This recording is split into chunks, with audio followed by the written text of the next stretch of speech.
माझी लाडकी बहीण योजना दर महिन्याला तुम्हाला 1500 रुपये येतात आणि जून हप्त्याचे 1500 रुपये सर्व लाडक्या बहिणींच्या खात्यात जमा झाले. परंतु बहिणींनो, तुम्हाला आता जुलैचे जे काही 1500 रुपये आहेत त्याबद्दल पण एक माहिती आलेली आहे. ती माहिती आपण समजून घेऊया. मोठी खुशखबर आहे. खुशखबर.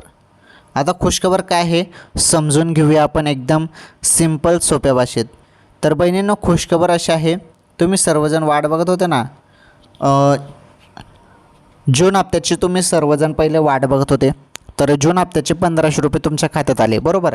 चेक करा, सर्व बहिणींना आलेले आहेत. काही कदाचित काही किंचित बहिणी बाकी असतील ज्यांना पैसे आले नसतील, त्यांचं मग आधार कार्ड बँकेशी लिंक नसेल किंवा काही कारण असेल. परंतु जून हप्त्याचे पैसे तर सर्व जिल्ह्यात पाठवण्यात आलेले आहेत, सर्वांना पैसे येऊन गेले असतील. आता मग जुलैचे पैसे कधी येतील? जुलैचे पैसे पण याच महिन्यात तुम्हाला भेटणार आहे, परंतु त्यासाठी थोडा टाईम लागेल. पैसे तुमच्या खात्यात जुलैचे पण 1500 रुपये पडतील, परंतु याच महिन्यात येतील.